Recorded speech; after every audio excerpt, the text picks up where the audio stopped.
The opening that we will be studying today is one of the unorthodox or uninteresting openings for black.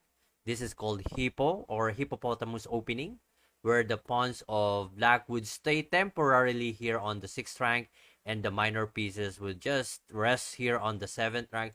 It is somewhat timid opening because of the kind of formation. The standard setup for this opening is not touching the 5th rank, but this is actually a solid one.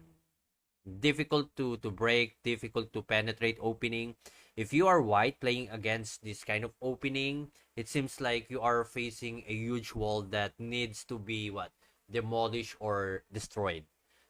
It is also flexible and versatile because anytime black could move f5 to attack king side or c5 to attack queen side or break on e5 or d5. Of course, this knight can go f6 or g6 or f6 or c6 or b6. Of course, it really depends on the white's plan, white's strategies. You really have to adjust. The only challenge for this opening is the space. Obviously, like somehow restricted maneuvering for each pieces, but if you're gonna get used to it, you will definitely enjoy this kind of opening. Especially this is so defensive and solid opening. All right, so this game was between Joseph Galanger versus and between Ruslan Ponomaryov, the former FIDE World Chess Champion from 2000 to 2004. So let's begin. E4, G6, modern defense. D4, Bishop G7, Knight C3, normal development, and D6. This D6 move is very important, especially if black would go Knight F6 to avoid the push pawn. So let's continue. Bishop E3, development, A6. This is an important move as well to go B5, then later on C5 or B4, A5 to attack queen side if white would go castling queen side. Queen D2, putting pressure on H6 square. Knight D7, A4, just to prevent any B5 push pawn. Of course, if black would force this one, capture, and that would be a goodbye rook. B6, since black cannot go B5, so let's go for B6. And here, the shift of opening happened from modern defense to this opening, Hippo opening. Knight F3, okay, continuous development, improving position. Bishop C4, targeting the F7 square, and every time you're gonna see the Bishop C4 for this setup, of course, the main target is this F7 pawn. E6 to avoid, to prevent the quick F5, you will just capture that one. H6, so the knight can jump over here and target the center pawns, F7 the E6, Knight E7, Bishop B7, so double fianchetto for black. Rook E1, since black has a castle here, it's so effective if you have your rook on E1, so that anytime the center would open, your rook is ready to attack the king. Black cannot castling here yet because the bishop capture H6. That's the reason why Ruslan decided to go G5, Knight H2, going to Knight F1, Knight G3, and here Knight G6 to cover the H4 and the F4 square.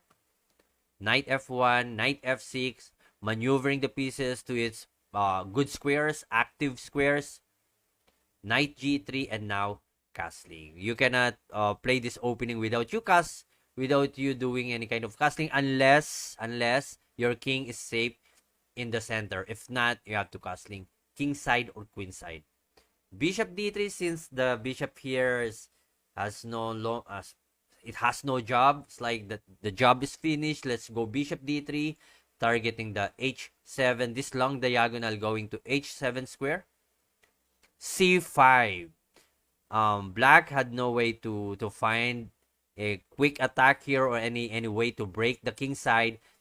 And now let's go queen side. Let's shift our attack. Let's shift our weight from king side going to queen side. C5 capture and B. If you are thinking to capture d takes, that would be a problem for black because the a5 move, it will weaken the c5 pawn. So it's better to capture b takes c5 to maintain the solid position of these center pawns, that anytime black would push forward. Queen c7. Once your opponent's rook attack your queen, even there's a piece in the middle of it, just move your queen to avoid any kind of complication.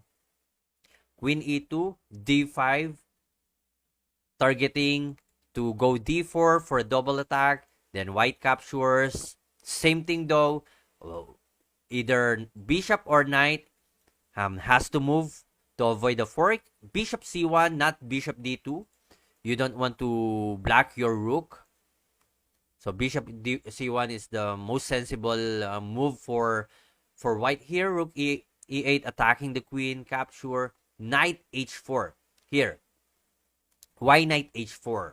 Because black is planning to move c4, and then bishop takes g6 may happen. Or earlier, for example, instead of going rook e8 attacking the queen, why not c5 to c4? Because of the bishop takes g6. And Ruslan didn't want to have a double pawn on the king side, although it will open the f file, but that is something that Ruslan didn't want to have. So rook e8 attacking first the queen. After moving knight h4, the target of this h4 is this g2 pawn. At the same time, the bishop b7 is also putting some pressure on the g2. You all you have to do is to move away this pawn, and then you have two pieces attacking one pawn. Rook takes rook, rook takes rook. Quick exchanges for both sides. c4 here. And there's no bishop takes knight, and the bishop can't go anywhere but to move bishop f1 to protect this g2 because of this coming d4. At the same time, if you're gonna move bishop e2, this knight will have no space to go on knight e2. It will go knight d1, and then anytime to capture this g2. Knight e2, if we will check the position of white here, it's too tight. It's like grinded because of the limited squares in space for each pieces. The knight cannot go here or here or here. This knight cannot go here, although it's attacking d4, but queen c5 will just Ruslan move here. This queen, where you gonna get this queen? Queen d2 or queen d1. Bishop can only go here. So it's too tight for white to move around. Queen c5 just protect the d4. Queen e1, and here knight e4, connecting the bishop to help the queen protecting the d4. Knight takes knight, bishop takes knight, knight g3 attacking the bishop, and bishop g6. This is a good understanding of the bishop, of this position. Why? Are you going to move bishop b7 to keep pressuring the g2? Or are you going to move away, going to king side, targeting the queen side to help your pawn to move forward? Queen e2, push pawn. This somehow a helping move for white, and then capture, queen check, bishop e3, just queen d4, pressuring the g2 at the same time, helping the pawn to get a new queen. Bishop d2 blocking the pathway of the pawn. Bishop takes b2, and here definitely will give black a huge edge because of the bishop e5 attacking the knight. It seems like knight is forced to go e4. Can actually go here, but it's too tight now. So white is trying to lure away the white queen, let's say, and then check. If, for example, white would capture, black would capture here. Of course, there's a queen takes f7. So that is the plan of white here. I gonna give away this pawn. That is the reason why knight move on e4, hoping that black queen would capture on this, would capture this pawn. But it didn't happen. Queen check after king h, and then queen f2 resigns. White resigns here, cannot do anything. Queen takes bishop. If your bishop moves here, queen takes pawn, checkmate. Queen cannot capture because of the queen. So it's hopeless. White resigns.